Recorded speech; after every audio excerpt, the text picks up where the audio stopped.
Hey everyone, and thanks for joining me. In this video, I'm going to be showing you the behind the scenes color mixing and painting process for this cracked hand study, kind of a surreal painting that I did. It's 5x7, and to start off, I am working on the underpainting as always, and then once that dries, we're going to move on to the color layer. Okay, so I'm just going to take some burnt sienna and titanium white, some yellow ochre. Okay, I'm just gonna do this with a palette knife. Like, who am I kidding right now? So, I'm actually gonna put some more Galkid gel onto my palette. So I'm just gonna place that right there. And I do have my palette like on my legs. I have my little bendy tripod holding my camera so that I can sit comfortably.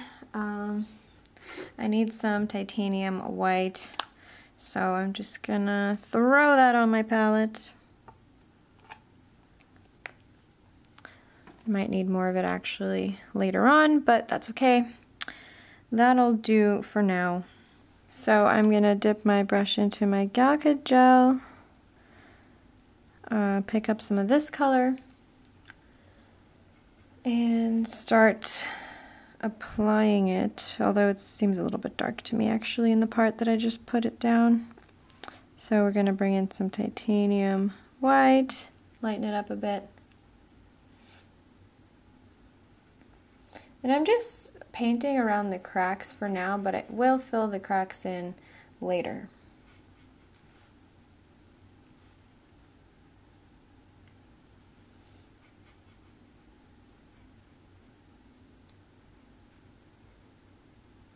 I'm not trying to make it perfect. As you guys know, I've repeated myself so many times with that phrase at the beginning of my paintings. I'm always like, I'm not trying to make it perfect. You guys have heard that line thousands of times. But I feel like it's important to emphasize that because some people are just joining. They maybe haven't seen a video of mine before. And so I'm always going to be kind of repeating myself as I explain this process. I think we need some more reddish tones here, just ever so slightly.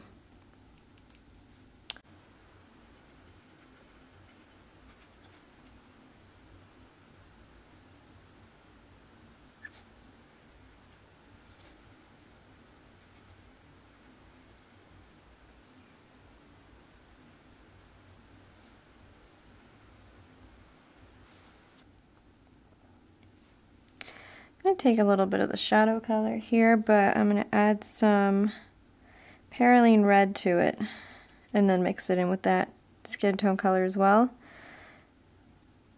And a little bit of cadmium orange. And this is going into some of the thumb shadow.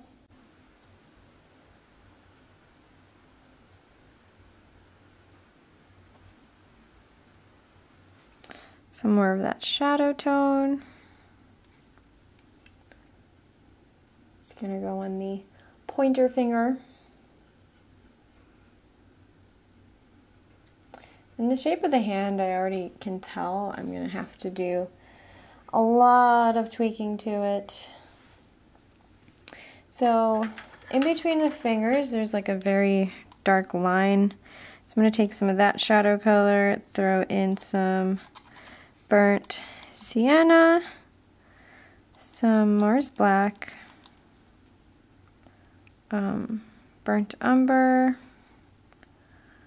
Galkid gel, and I'm just gonna draw that darker shadow there to separate the two fingers, because otherwise they're just gonna look like mush.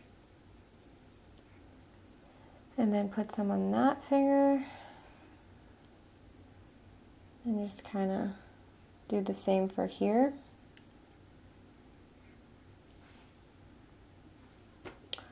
And then there's, of course, the bones and the tendons.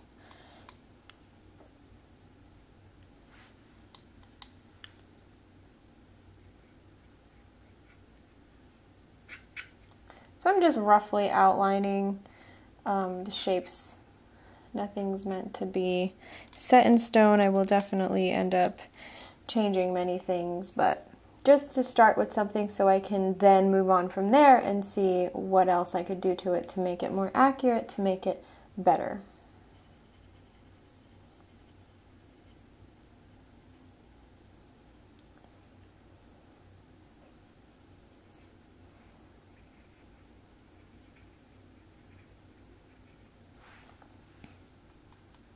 Pick up some of the warmer tone, mix it in with that. Hopefully I'm doing a good job on keeping that palette still. It's on my legs.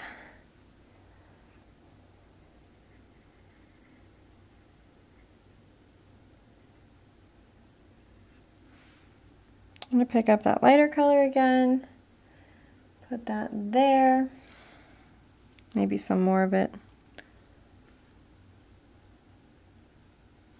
Alright, I'm going to adjust real quick.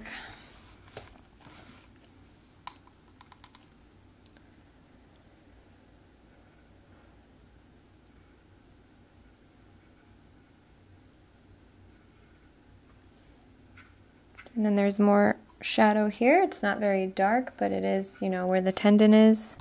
So I'm going to paint that on. It's got some greener tones to it. And it's darker than that one, but right now it looks very similar. But, you know, as I place paint down, I'll blend stuff out better. I'm going to go back to this brush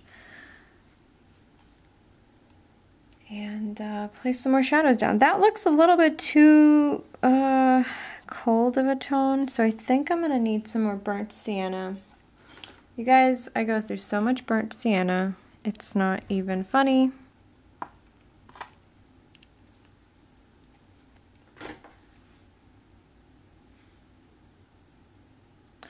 Just going to mix some of that in together.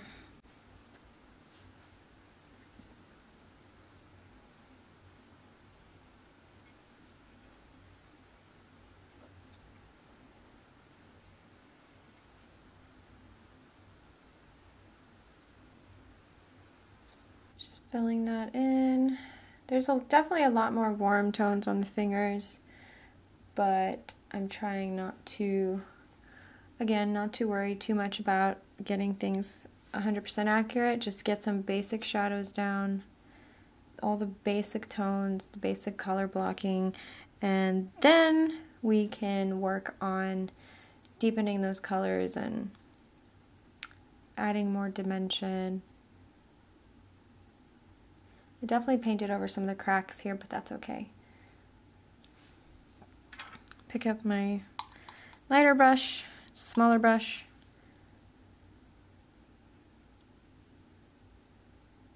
Just gonna fuse those two tones together there.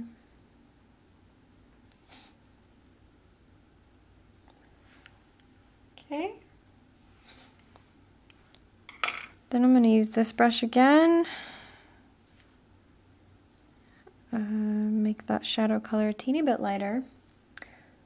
And that's gonna go right here on some of the thumb shadows. And this all here definitely needs to be lighter. That I can just see right now is not light enough. So I went ahead and got a different brush. Another brush a little bit bigger than the one I was just using. I'm gonna place some more titanium white down onto the palette.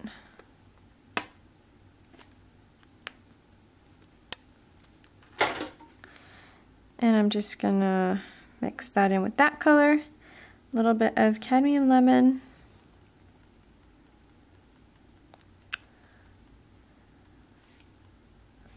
And that looks about right to me. Just gonna bring that in there into the skin. And again, it's not perfectly what it needs to be, but it's okay. I just need to be able to get some values down with basic colors, even if they are a bit inaccurate.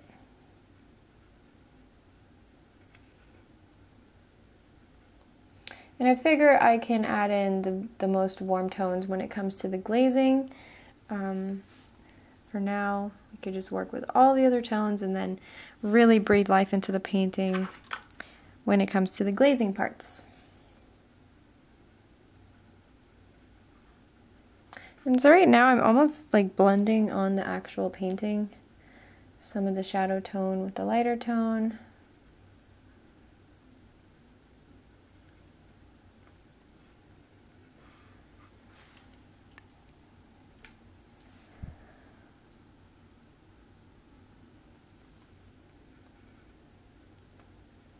Fill in that spot here.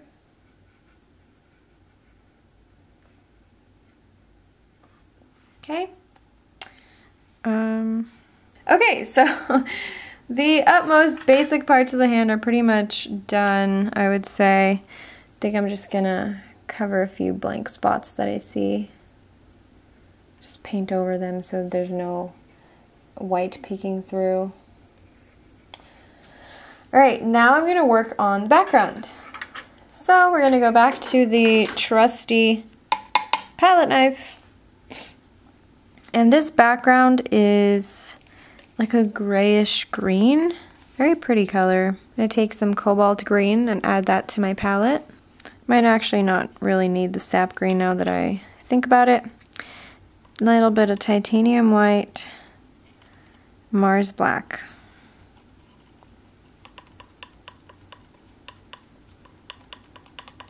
Okay, so the color I made is actually a little bit on the darker side, a little bit on the grayer side, but still enough for what I needed to do.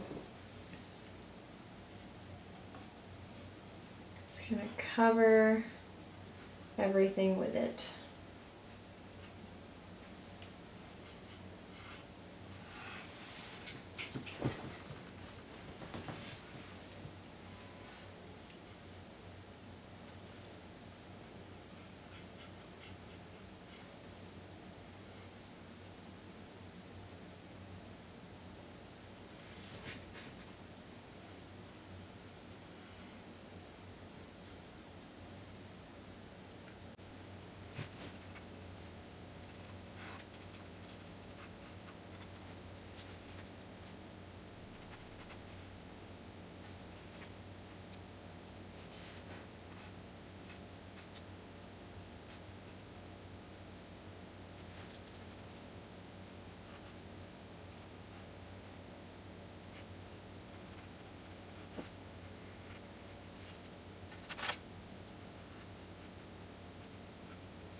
Alrighty, so everything is pretty much covered now, and I'm just touching up some of the hand parts, working on the thumb and just trying to make it look less warped because I cut into some of the thumb as I was painting the background. So I'm using like a warmer skin tone color to paint back some of the thumb so that it doesn't look so deformed and messed up.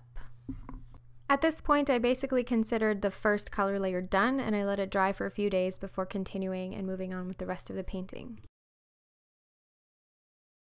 Okay, so I'm just going to start mixing some midtones, and I'm not creating any large amounts of colors because I already have most of the painting color blocked. At this point, I'm just going to tint and build on what I already have. So I'm going to take some cadmium red, and it's a dried up blob of paint, but I'm still gonna use it. I do need to put some Galkid gel onto my palette, so I'm gonna go ahead and do that. Just in the corner there, you can't really see it, it's off camera, but it's right there. So take some Galkid gel, mix it in with that. Some more of this shadow color. I'm gonna need some burnt umber in there. Some more perylene red. Sorry, that's not perylene. Some more cadmium red. Cadmium red light, to be precise. And I'm just gonna put that where I see the color. Like that already makes it look better to me. More Galkit gel.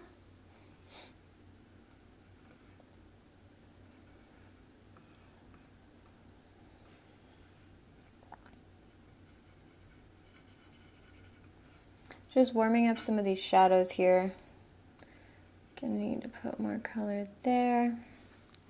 That's actually gonna need more of that and some more burnt umber. I'm gonna take some of that dark background green, grayish green color. Mix all of that together, and this is gonna help me paint that pinky right there.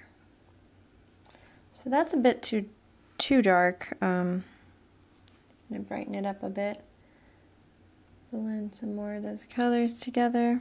Some of that lighter flesh tint.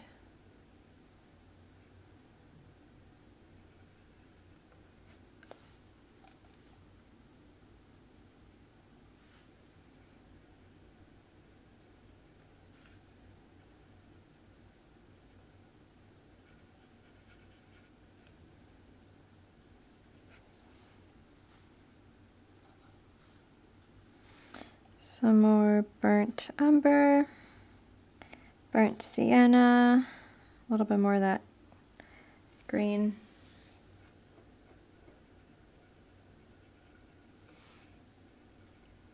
I'm just building on the shadows there. Take some Galkit gel on my brush.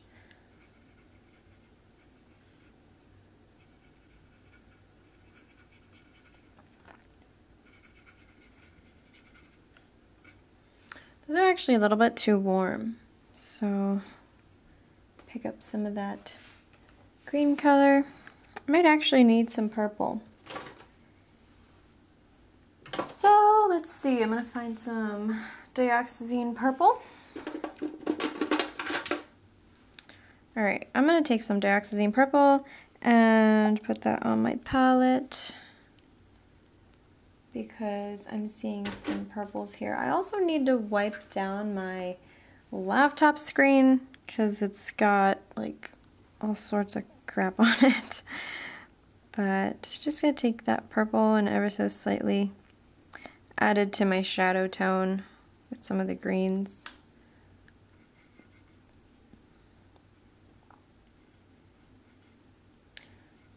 And I think once I establish some more of these shadow colors, I will start on the cracks. And I'm trying carefully not to paint over all of them too much because I do have them positioned pretty much almost exactly where I want. And I don't want to undo all that. But at the same time, it is kind of annoying to avoid trying to paint on them.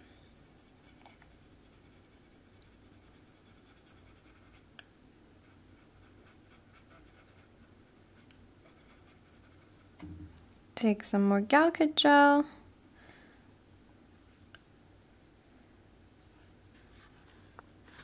Hope you guys can see all the colors just fine.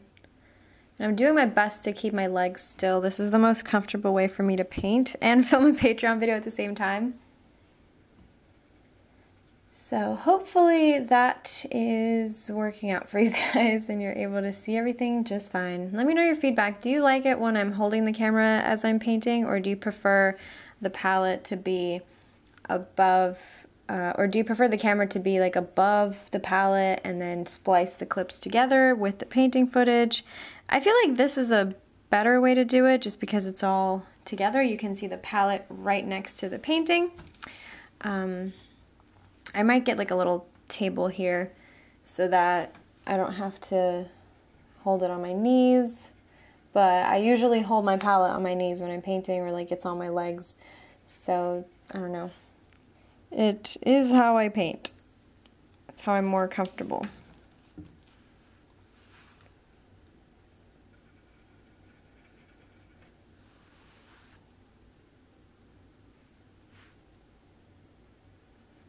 so I'm going to continue building up these shadows.